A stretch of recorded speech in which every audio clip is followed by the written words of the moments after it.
Well my dear students, first year DLED ಸ್ಟೂಡೆಂಟ್ಸ್ಗೆ ಈ ಒಂದು ವಿಡಿಯೋ ನಿಮಗೆ ನಿಮ್ಮ ಸಬ್ಜೆಕ್ಟ್ಸಲ್ಲಿ ಕಮ್ಯುನಿಕೇಷನ್ ಸ್ಕಿಲ್ಸ್ ಇನ್ ಇಂಗ್ಲೀಷ್ ಅಂತಕ್ಕಂಥ ಒಂದು ಸಬ್ಜೆಕ್ಟ್ ಇದೆ. ಈ ಒಂದು ಸಬ್ಜೆಕ್ಟ್ ಏನಿದೆ 25 ಮಾರ್ಕ್ಸ್ಗಿದೆ. ಇಲ್ಲಿ ನೋಡಿ 25 ಮಾರ್ಕ್ಸ್ಗಿದೆ. 25 ಮಾರ್ಕ್ಸಲ್ಲಿ ನೀವು 50% ತೊಗೋಬೇಕಾಗತ್ತೆ. 50% ಅಂದರೆ 12.5 ಆಗುತ್ತೆ. 12.5 ಏನು ಅಂದರೆ ನೀವು ರೌಂಡ್ ಫಿಗರ್ 13 ಮಾರ್ಕ್ಸ್ನ ತೊಗೊಂಡ್ರೆ ಪಾಸ್ ಆಗ್ತೀರಾ, ಇಲ್ಲ ಅಂದರೆ ಫೇಲ್ ಆಗುತ್ತೆ. ಈ ಒಂದು ವಿಡಿಯೋ ಏನಿದೆ first year DLED supplementary exam ಜನವರಿ 2025 ಈ ಒಂದು ಪ್ರೀವಿಯಸ್ ಕ್ವಶನ್ ಪೇಪರ್ನ ನಾನೇನು ಮಾಡಿದ್ದೀನಿ, ಸಾಲ್ವ್ ಮಾಡಿದ್ದೀನಿ. ಇಲ್ಲಿ ನಿಮಗೆ 4 ಮೇನ್ ಕ್ವಶನ್ಸ್ ಇರುತ್ತೆ. ಫಸ್ಟ್ ಮೇನಲ್ಲಿ ಫಸ್ಟ್ ಯೂನಿಟ್ ಬಗ್ಗೆ ಕ್ವಶನ್ಸ್ ಇರುತ್ತೆ. ಅದು 5 ಮಾರ್ಕ್ಸ್ ಇರುತ್ತೆ ಫಸ್ಟ್ ಮೇನ್. ಸೆಕೆಂಡ್ ಯೂನಿಟ್ ಬಗ್ಗೆ ಕ್ವಶನ್ಸ್ ಇರುತ್ತೆ. ಅದು 10 ಮಾರ್ಕ್ಸ್ ಇರುತ್ತೆ. ಥರ್ಡ್ ಯೂನಿಟ್ ಬಗ್ಗೆ ಇರುತ್ತೆ. ಅದು ಕೂಡ 5 ಮಾರ್ಕ್ಸ್ಗೆ. ಫೋರ್ತ್ ಲೆಸನ್ ಬಗ್ಗೆ ಇರುತ್ತೆ. ಅದು ಕೂಡ 5. ಟೋಟಲ್ ಆಗಿ 25 ಮಾರ್ಕ್ಸ್ಗೆ ಈ ಒಂದು ಎಕ್ಸಾಮಿನೇಷನ್ ನಿಮಗೆ ನಡೆಯುತ್ತೆ. 25ಗೆ ನೀವು ಎಷ್ಟು ತೊಗೋಬೇಕಾಗತ್ತೆ? 13 ಮಾರ್ಕ್ಸ್ನ ತೊಗೋಬೇಕು ಪಾಸ್ ಆಗೋದಕ್ಕೆ. ನಾನು ಈ ವಿಡಿಯೋದಲ್ಲಿ ಮೊದಲನೇ ಯೂನಿಟ್ಗೆ ಮೊದಲನೇ ಮೇನ್ ಕ್ವಶನ್ ಮಾತ್ರ ನಾನು ಡಿಸ್ಕಸ್ ಮಾಡ್ತೀನಿ, ಯಾಕೆಂದರೆ ಸಾಕಷ್ಟು ಸಮಯ ತೊಗೊಂಡ್ಬಿಡುತ್ತೆ. ಈ ವಿಡಿಯೋದಲ್ಲಿ ಮೊದಲನೇ ಯೂನಿಟ್ಟು ಕ್ವಶನ್ಸ್ ಏನಿದೆ ಅಂತಕ್ಕಂಥದ್ದು ನಾವು ನೋಡೋಣ. ನೋಡಿ, ಕ್ವಶನ್ ಪೇಪರ್ಸು ನಿಮಗೆ ಕಾಣ್ತಾ ಇದೆ. ಏನು ಕ್ವಶನ್ ನಂಬರ್ 1 ಮತ್ತು ಕ್ವಶನ್ ನಂಬರ್ 2, ಕ್ವಶನ್ ನಂಬರ್ 3 ಏನಿದೆ ಅದು ಯಾವುದಕ್ಕೆ ಸಂಬಂಧಪಟ್ಟಿದ್ದು ಅಂತ ಹೇಳಿದ್ರೆ ಫಸ್ಟ್ ಯೂನಿಟ್ಗೆ ಸಂಬಂಧಪಟ್ಟಿದ್ದು. ಫಸ್ಟ್ ಯೂನಿಟ್ ನಿಮಗೆ 5 ಅಂಕಗಳಿಗೆ ಕೇಳ್ತಾನೆ. ಇಲ್ಲಿ ಮೊದಲನೇ ಕ್ವಶನ್ ಏನಿದೆ, ಟ್ರಾನ್ಸ್ಕ್ರೈಬ್ ದ ಫಾಲೋಯಿಂಗ್ ವರ್ಡ್ಸ್ ಅಂತ ಇದೆ. ಇಲ್ಲಿ ಬಟ್ ಮತ್ತು ಕಾಟ್ ಅಂತಕ್ಕಂಥದ್ದಿದೆ. ಬಟ್ ಮತ್ತು ಕಾಟನ್ನು ನಾವು IPA ಅಂದರೆ ಇಂಟರ್ನ್ಯಾಷನಲ್ ಫೊನೆಟಿಕ್ ಅಸೋಸಿಯೇಷನ್ನಿಂದ ಮಾಡಲ್ಪಟ್ಟಿರ್ತಕ್ಕಂಥ ಫೊನೆಟಿಕ್ ಸ್ಕ್ರಿಪ್ಟ್ಸಲ್ಲಿ ಬರೀಬೇಕಾಗತ್ತೆ. ಇದನ್ನು ಫೊನೆಟಿಕ್ ಅಂತ ಹೇಳ್ತೀವಿ. ಫೊನೆಟಿಕ್ ಸ್ಕ್ರಿಪ್ಟ್ಸು ಅದನ್ನು ನೀವು ನೆನಪಲ್ಲಿ ಇಟ್ಕೋಬೇಕು, ಕಲಿಬೇಕಾಗತ್ತೆ. ಈ ಫೊನೆಟಿಕ್ಸ್ ಏನಿದೆ ಲೆಟರ್ಸ್ಗಿಂತ ಡಿಫ್ರೆಂಟ್ ಆಗಿರ್ತಕ್ಕಂಥ ಸೌಂಡನ್ನು ಉತ್ಪತ್ತಿ ಮಾಡುತ್ತೆ. ನಿಮಗೆ ಈಗಾಗಲೇ ಇಂಗ್ಲೀಷ್ ಲೆಟರ್ಸ್ ಬಗ್ಗೆ, ಆಲ್ಫಾಬೆಟ್ಸ್ ಬಗ್ಗೆ ಗೊತ್ತಿದೆ, ಆದರೆ ಸೌಂಡ್ಸ್ ಬಗ್ಗೆ ನಿಮಗೆ ಕಡಿಮೆ ಗೊತ್ತಿದೆ. ಇಂಗ್ಲೀಷ್ ಲೆಟರ್ಸ್ ಎಷ್ಟಿದೆ ಅಂತಕ್ಕಂಥದ್ದು ನಿಮಗೆ ಗೊತ್ತಿದೆ, ಆದರೆ ಸೌಂಡಿಗೆ ಬಂದಾಗ ಟೋಟಲಾಗಿ 44 ಸೌಂಡ್ಸ್ ಇದೆ ಇಂಗ್ಲೀಷಲ್ಲಿ. ಎಷ್ಟಿದೆ? 44 ಸೌಂಡ್. ಆ 44 ಸೌಂಡ್ಸಲ್ಲಿ 24 ಸೌಂಡ್ಸ್ ಏನಿದೆ ಅದು ಕಾನ್ಸೋನೆಂಟು, ಮತ್ತು 20 ಸೌಂಡ್ಸ್ ಏನಿದೆ ಅದು ವೋವೆಲ್ ಸೌಂಡ್. ಟೋಟಲಾಗಿ 44 ಸೌಂಡ್ ಬರುತ್ತೆ. ಈ ಸೌಂಡ್ಗಳ ಬಗ್ಗೆ ನಿಮಗೆ ಈಗಾಗಲೇ ಕಾಲೇಜಲ್ಲಿ ಮಾಹಿತಿ ಕೊಟ್ಟಿರ್ಬೋದು. ಅದ್ರ ಬಗ್ಗೆ ಏನಾದರೂ ನಿಮಗೆ ಸಂದೇಹ ಇತ್ತು ಅಂತ ಹೇಳಿದ್ರೆ ಈ ವಿಡಿಯೋ ಡಿಸ್ಕ್ರಿಪ್ಷನ್ ಬಾಕ್ಸಲ್ಲಿ ನಾನು ಅದರ PDF ಹಾಕಿರ್ತೀನಿ, ನೀವು ನೋಡ್ಬೋದು. ಇಲ್ಲಿ ಬಟ್ ಮತ್ತು ಕಾಟನ್ನು ನಾವು ಹೇಗೆ ಅದನ್ನು ನಾವು ಫೊನೆಟಿಕ್ಸಲ್ಲಿ ಬರೀಬೇಕು ಅಂತಕ್ಕಂಥದ್ದು ಈ ಕೆಳಗೆ ನಾನು ತೋರಿಸ್ತೀನಿ. ಮತ್ತು ಅದೇ ಥರ ಐಡೆಂಟಿಫೈ ದ ಫಾಲೋಯಿಂಗ್ ವರ್ಡ್ಸ್ ಅಂತ ಇದೆ ನೋಡಿ. ಇದು ಇಲ್ಲಿ ಏನು ಕೊಟ್ಟಿದ್ದಾನೆಲ್ಲ ಇದನ್ನೇ ನಾವು ಫೊನೆಟಿಕ್ ಸ್ಕ್ರಿಪ್ಟ್ ಅಂತಕ್ಕಂಥದ್ದು. ಇದನ್ನು ಆರ್ಡಿನರಿ ಸ್ಪೆಲ್ಲಿಂಗ್ಸಲ್ಲಿ ಬರೀಬೇಕು, ಆರ್ಡಿನರಿ ಪದಗಳಲ್ಲಿ ಬರೀಬೇಕು. ಇದನ್ನು ಫೊನೆಟಿಕ್ಸಲ್ಲಿ ಈ ಬಟ್ ಮತ್ತು ಕಾಟನ್ನು ಫೊನೆಟಿಕ್ಸಲ್ಲಿ ಆಗಬೇಕು. ಇದ್ರ ಬಗ್ಗೆ ನಾನು ಕೆಳಗೆ ನಿಮಗೆ ತೋರಿಸ್ತೀನಿ. ಆನ್ಸರ್ಸನ್ನ ಕೆಳಗೆ ನಾನು ಹಾಕ್ಕೊಂಡಿದ್ದೀನಿ, ಅದರ ಬಗ್ಗೆ ಡಿಸ್ಕಸ್ ಮಾಡೋಣ. ನೋಡಿ, ಇಲ್ಲಿದೆ transcribe the following words IPA ಅಂತ ನಾನು ಬರ್ಕೊಂಡಿದ್ದೀನಿ. ಇಲ್ಲಿ IPA ಅಂತಕ್ಕಂಥದ್ದು ನೋಡಿ. ಕ್ವಶನ್ ಏನು ಕೇಳಿದ್ದ ಅವನು? ಬಟ್ ಕೇಳಿದ್ದ. ಈ ಬಟ್ಟನ್ನ ಹೇಗೆ ಬರೀಬೇಕು ನೋಡಿ. ಇದು B ಅಂದರೆ ಬಾ ಅಂತ ಸೌಂಡ್ ಬರುತ್ತೆ. ಇದು ಆ, ಇದು ಟ, ಏನಾಗುತ್ತೆ? ಬಟ್ ಅಂತ ಆಗುತ್ತೆ. ಇಷ್ಟನ್ನು ಹಾಕಿದ್ರೆ ನಿಮಗೆ ಹಾಫ್ ಮಾರ್ಕ್ಸ್ ಆಗುತ್ತೆ. ಬಟ್ ನೋಡಿ, ಇದು ಕಾಟ್ ಅಂತಕ್ಕಂಥದ್ದು ಏನಿದೆ, ಈ ಥರ ನೀವು ಎಕ್ಸಾಮಲ್ಲಿ ನೀವು ಅಟೆಂಡ್ ಮಾಡಬೇಕಾಗುತ್ತೆ. ಇದು ಕೆ ಅಂದರೆ ಅರ್ಥ ಕ ಅಂತ ಹೇಳ್ಬಿಟ್ಟು, ಇದು ಆ, ಇದು ಟ ಏನಾಗುತ್ತೆ ಕಾಟ್ ಆಗುತ್ತೆ. ಸೊ ಹೀಗೆ ಇದನ್ನು ನಾವೇನು ಹೇಳ್ತೀವಿ ಫೊನೆಟಿಕ್ ಸ್ಕ್ರಿಪ್ಟ್ಸ್ ಅಂತ ಹೇಳ್ತೀವಿ. ಇದ್ರ ಬಗ್ಗೆ ನಿಮ್ಗೆ ನೀವು ಅಧ್ಯಯನ ಮಾಡಿದ್ರೆ ಈ ಒಂದು ಎಕ್ಸಾಮಿನೇಷನಲ್ಲಿ 2 ಮಾರ್ಕ್ಸು ನಿಮಗೆ ಸಿಗುತ್ತೆ. ಟ್ರಾನ್ಸ್ಕ್ರೈಬ್ ದ ಫಾಲೋಯಿಂಗ್ ವರ್ಡ್ಸ್ ಅಂತ ಹೇಳಿದ್ರೆ ಬಟ್ಟನ್ನ ನಾವೇನು ಮಾಡಬೇಕು ಫೊನೆಟಿಕ್ ಸ್ಕ್ರಿಪ್ಟಲ್ಲಿ ಆಗಬೇಕು, ಕಾಟನ್ನ ನಾವೇನಾಗಬೇಕು ಫೊನೆಟಿಕ್ ಸ್ಕ್ರಿಪ್ಟಲ್ಲಿ ಆಗಬೇಕು. ಇಲ್ಲಿ ಹಾಕಿದ್ದೀನಿ ನೋಡಿ, ನಾನು ಫೊನೆಟಿಕ್ಸಲ್ಲಿ ಹಾಕಬೇಕಾಗತ್ತೆ. ಇದನ್ನು ನೀವು ಕಲಿಬೇಕಾಗತ್ತೆ. ಯಾಕೆಂದರೆ ಪ್ರತಿಯೊಂದು ಅಂಕ ಇಲ್ಲಿ ಬಹಳ ಇಂಪಾರ್ಟೆಂಟ್ ಆಗುತ್ತೆ. 25ಗೆ 50% ತೊಗೋಬೇಕು ನೀವು. 13 ಮಾರ್ಕ್ಸನ್ನ ನೀವೇನು ಮಾಡಬೇಕಾಗತ್ತೆ ತೊಗೋಬೇಕಾಗತ್ತೆ. ಎಲ್ಲದನ್ನು ನೀವು ಕಲಿಯಬೇಕಾಗತ್ತೆ. ನಂತರ ಅದೇ ಕ್ವಶನಲ್ಲಿ ಬಿ ಇದೆ, ಐಡೆಂಟಿಫೈ ದ ಫಾಲೋಯಿಂಗ್ ವರ್ಡ್ಸ್ ಅಂತಕ್ಕಂಥದ್ದಿದೆ. ನಾನು ಕ್ವಶನ್ಸಲ್ಲಿ ನಿಮಗೆ ತೋರಿಸಿದೆ. ಇಲ್ಲಿ ಝೂ ಅಂತ ಇದೆ ನೋಡಿ, ಇದು ಫೊನೆಟಿಕ್ ಝೂ. ಇದನ್ನು ನಾನೇನು ಮಾಡಿದೆ ಸಾಮಾನ್ಯವಾದಂತಹ ಪದದಲ್ಲಿ ಬರುತ್ತೆ, ಇಂಗ್ಲೀಷ್ ಆಲ್ಫಾಬೆಟಲ್ಲಿ ಬರುತ್ತೆ, ಝೂ ಅಂತಾಯಿತು. ಇದು ಥಿನ್, ಇದನ್ನು ತ ಅಂತ ಹೇಳ್ತೀವಿ. ಇಂತಹ ಒಂದು ಸ್ಕ್ರಿಪ್ಟನ್ನ ತ ಅಂತ ಹೇಳ್ತೀವಿ ನೋಡಿ. ತ ಇ ಎನ್ ಥಿನ್ ಆಗುತ್ತೆ. ಇದು ಥಿನ್ ಆಗುತ್ತೆ, ಇದು ಝೂ ಆಗುತ್ತೆ.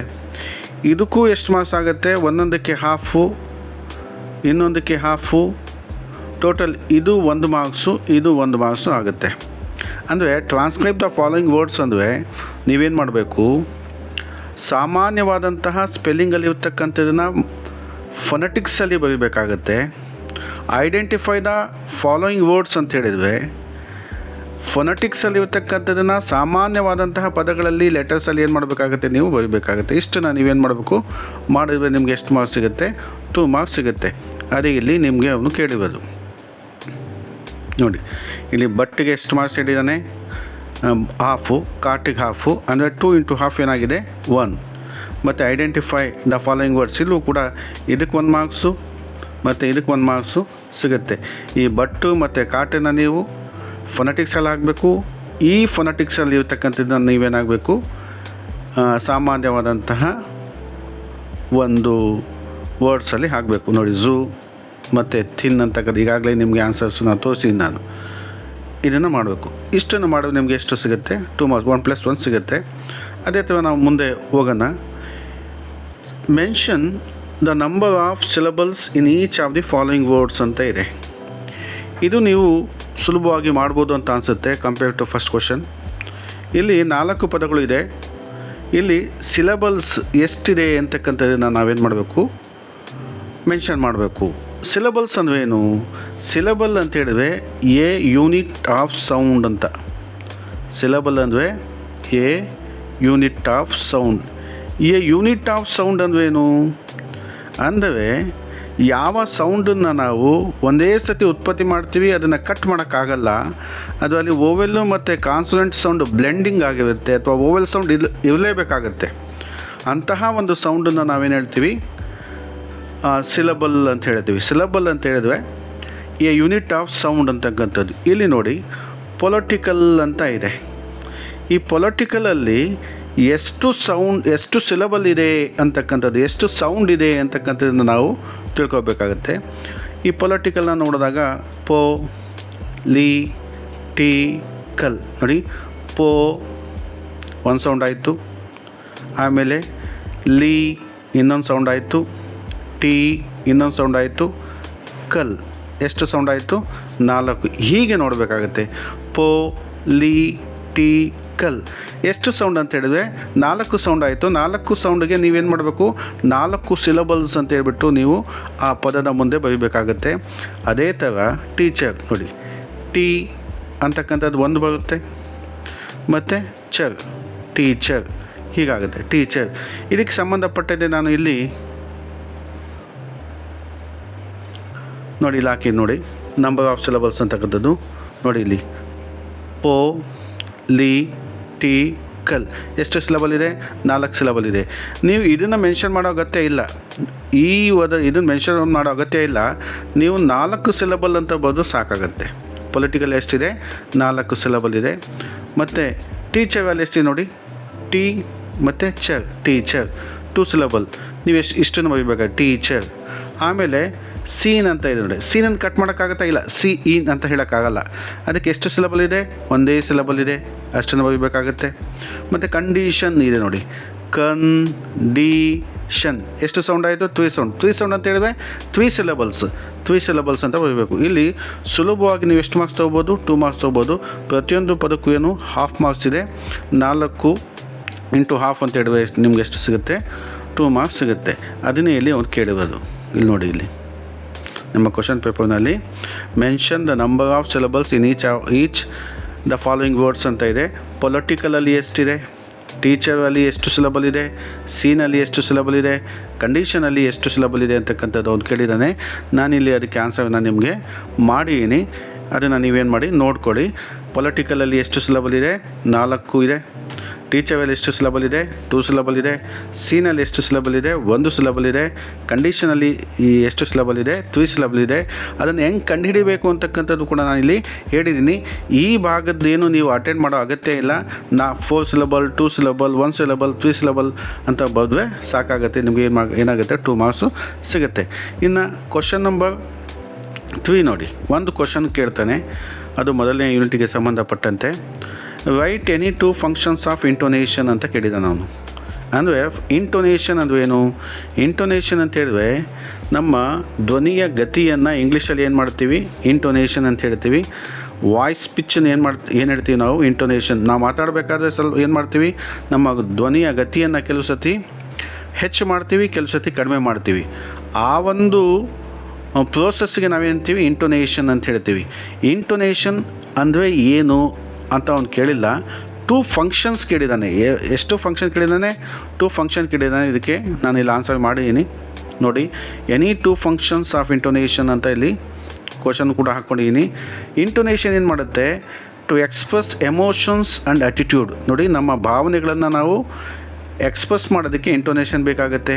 ನಮ್ಮ ಮನೋಭಾವನೆಗಳನ್ನು ಎಕ್ಸ್ಪ್ರೆಸ್ ಮಾಡೋದಕ್ಕೆ ಇಂಟೋನೇಷನ್ ಬೇಕಾಗುತ್ತೆ. ಕೆಲವು ಸತಿ ನಾವು ಸರ್ಪ್ರೈಸ್ ಆದಾಗ ಗಟ್ಟಿಯಾಗಿ ಮಾತಾಡ್ತೀವಿ, ಆ್ಯಂಗರ್ ಇದ್ದಾಗ ಗಟ್ಟಿಯಾಗಿ ಮಾತಾಡ್ತೀವಿ, ಹ್ಯಾಪಿನೆಸ್ ಇದ್ದಾಗ ಸ್ವಲ್ಪ ಸ್ಲೋ ಆಗಿ ಹೀಗೆ ನಮ್ಮ ಧ್ವನಿಯ ಗತಿಯನ್ನು ನಾವೇನು ಮಾಡ್ತೀವಿ? ನಮ್ಮ ವಾಯ್ಸ್ ಪಿಚ್ಚನ್ನು ಏನು ಮಾಡ್ತೀವಿ? ರೈಸ್ ಮಾಡ್ತಕ್ಕಂಥದ್ದು, ಫಾಲ್ ಮಾಡ್ತಕ್ಕಂಥದ್ದು. ಈ ಒಂದು ಕೆಲಸ ಯಾವ್ದು ಮಾಡುತ್ತೆ? ಇಂಟೋನೇಷನ್ ಮಾಡುತ್ತೆ ಅಂತಕ್ಕಂಥದ್ದು. ಇದು ಮೊದಲನೇ ಒಂದು ಫಂಕ್ಷನ್. ಆದರೆ ಇನ್ನೊಂದು to distinguish between statement and question. ಅಂದರೆ ನಾವು ಯಾವುದ್ಯಾವುದೋ ಒಂದು ಸ್ಟೇಟ್ಮೆಂಟನ್ನು ಹೇಳಬೇಕಾದ್ರೆ ನಾವು ಲೋ ವಾಯ್ಸಲ್ಲಿ ಹೇಳ್ತೀವಿ. ಕ್ವಶನ್ಸನ್ನ ಏನಾದ್ರು ಮಾಡಬೇಕಾದ್ರೆ ನಮ್ಮ ಪಿಚ್ ಏನಾಗುತ್ತೆ? ವಾಯ್ಸ್ ಪಿಚ್ ಏನಾಗುತ್ತೆ? ಜಾಸ್ತಿ ಆಗುತ್ತೆ. ಈಗ ಸ್ಟೇಟ್ಮೆಂಟ್ ಅಂತ ಹೇಳಿದ್ರೆ ಸಾಮಾನ್ಯವಾದಂಥ ಒಂದು simple sentence. For example, the sun rises in the east ಅಂತಕ್ಕಂಥದ್ದು ನಾನು ಸ್ಲೋ ಆಗಿ ಹೇಳಿದೆ. ಈ ಕ್ವಶನ್ ಕೇಳಬೇಕಾದ್ರೆ ವಾಟ್ ಆರ್ ಯು ಡೂಯಿಂಗ್ ಅಂತ ಏನು ಮಾಡ್ತೀವಿ ನಾವು? ಕ್ವಶನ್ಸ್ ಮಾಡಬೇಕಾದ್ರೆ ನಮ್ಮ ವಾಯ್ಸ್ ಪಿಚ್ಚನ್ನು ಏನು ಮಾಡ್ತೀವಿ? ಜಾಸ್ತಿ ಮಾಡ್ತೀವಿ. ಈ ಕೆಲಸ ಯಾವ್ದು ಮಾಡುತ್ತೆ? ಇಂಟೋನೇಷನ್ ಮಾಡುತ್ತೆ.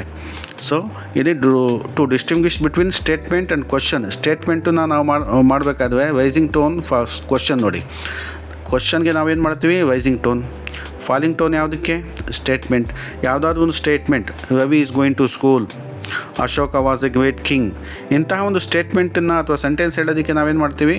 ನಮ್ಮ ಒಂದು ಟೋನ್ ಏನಾಗಿರುತ್ತೆ? ಕಡಿಮೆ ಇರುತ್ತೆ. ಅದೇ ಒಂದು ಕ್ವಶನ್ಸ್ ಕೇಳಬೇಕಾದ್ರೆ ನಮ್ಮ ಟೋನ್ ಏನಾಗುತ್ತೆ? ಜಾಸ್ತಿ ಆಗುತ್ತೆ. ಅದನ್ನು ಇಲ್ಲಿ ಈ ಒಂದು ಇಂಟೋನೇಷನ್ ಏನು ಮಾಡುತ್ತೆ? ಕೆಲಸ ಮಾಡುತ್ತೆ. ನೀವು ಇಷ್ಟು ಬಗೆಯೋ ಅವಶ್ಯಕತೆ ಇಲ್ಲ. To express emotions and attitude ಇಷ್ಟನ್ನು ಹಾಕ್ಕೋಬೋದು. To distinguish between statement and question ಇಷ್ಟನ್ನು, ಈ 2 ಸೆಂಟೆನ್ಸನ್ನು ನೀವೇನು ಮಾಡ್ಬೋದು? ತೊಗೋಬೋದು. ಈ 2 ಸೆಂಟೆನ್ಸ್ ನೋಡಿ, to express emotions and attitude, ಇದು ಮೊದಲನೇದು ಅಂತ ಅಂದ್ಕೊಳ್ಳಿ. To distinguish between statement and question, ಈ 2 ಸೆಂಟೆನ್ಸ್ ಬರೋದು ಸಾಕು. ಕೆಳಗೆ ನಿಮಗೆ ಅಂಡರ್ಸ್ಟ್ಯಾಂಡ್ ಆಗಲಿ ಅಂತ ಹೇಳ್ಬಿಟ್ಟು ನಾನು ಎಕ್ಸಾಂಪಲ್ ಬ್ರ್ಯಾಕೆಟಲ್ಲಿ ಕೊಟ್ಟಿದ್ದೀನಿ. ಅದು ನೀವು ಎಕ್ಸಾಮಲ್ಲಿ ಹಾಕುವಂಥ ಅವಶ್ಯಕತೆ ಇಲ್ಲ. ಸೊ ಇಲ್ಲಿಗೆ ನಿಮ್ಗೇನಾಗುತ್ತೆ? ಇದಕ್ಕೆ 1 ಮಾರ್ಕ್ಸ್ ಅಂತ ಹೇಳಿದ್ವಿ, ಇದಕ್ಕೆ 1 ಮಾರ್ಕ್ಸ್ ಅಂದ್ವಿ. ಟೋಟಲಾಗಿ ಎಷ್ಟಾಯಿತು? 5 ಆಯಿತು. ನೋಡಿ ಇಲ್ಲಿ ನೋಡಿ ಇಲ್ಲಿ ಟ್ರಾನ್ಸ್ಕ್ರೈಬ್ ದ ಫಾಲೋಯಿಂಗ್ ಎಷ್ಟಾಯಿತು? ಅದೇ ನಾನು ಹೇಳಿದೆ, ಬಟ್ಟು ಮತ್ತು ಕಾಟು, ಇದಕ್ಕೆ 1 ಮಾರ್ಕ್ಸು. ಮತ್ತು identify the following words, identify ಮಾಡಿ. ಇದು ಝೂ ಆಗುತ್ತೆ, ಇದು ಥಿನ್ ಆಗುತ್ತೆ, ಇದಕ್ಕೆ 1 ಮಾರ್ಕ್ಸು, 2 ಆಯಿತು. ಮತ್ತು ಪೊಲಿಟಿಕಲಲ್ಲಿ ಎಷ್ಟು ಸಿಲಬಲ್ಸ್ ಇದೆ? 4 ಸಿಲಬಲ್ ಇದೆ. ಟೀಚರಲ್ಲಿ ಎಷ್ಟು? 2 ಸಿಲಬಲ್ ಇದೆ. ಸಿನಲ್ಲಿ ಒಂದಿದೆ, ಕಂಡೀಷನ್ ಎಷ್ಟೇ 3 ಇದೆ.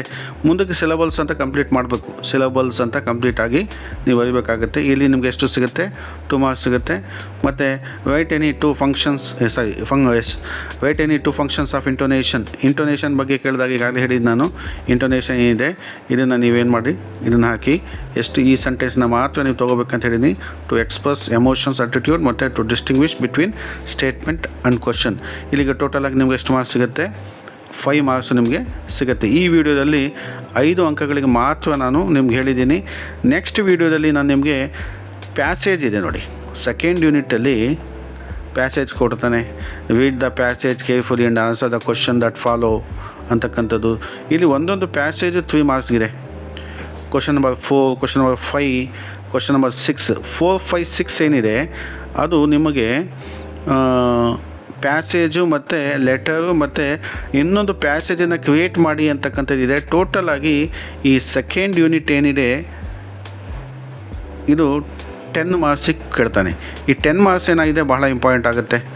ಈ 10 ಮಾರ್ಕ್ಸು ನೆಕ್ಸ್ಟ್ ವೀಡಿಯೋ ಮಾಡ್ತೀನಿ. ಈ 10 ಮಾರ್ಕ್ಸ್ ಬಗ್ಗೆ ನೀವು ಮೊದಲನೇ ಒಂದು first year DLED source book communication skills in English ಏನಾದರೂ ಸೆಕೆಂಡ್ ಯೂನಿಟ್ ಓದಿದ್ವೆ ಇಲ್ಲಿ 1 ಮಾರ್ಕ್ಸು ಬರಲ್ಲ ನೀವು. ಯಾಕೆಂತ ಹೇಳಿದ್ರೆ ಅದಕ್ಕೂ ಇದಕ್ಕೂ ಸಂಬಂಧನೇ ಕಡಿಮೆ ಇದೆ. ಮೊದಲನೇ ಯೂನಿಟಲ್ಲಿ ಸ್ವಲ್ಪ ಸಂಬಂಧ ಇದೆ, ಸೆಕೆಂಡ್ ಯೂನಿಟಲ್ಲಿ ಸ್ವಲ್ಪ ಸಂಬಂಧನೇ ಇಲ್ಲ. ಯಾಕೆಂದರೆ ಎಲ್ಲ ಅಪ್ಲೈಡ್ ಲೆವೆಲ್ ಕ್ವಶನ್ಸ್ ಇದೆ.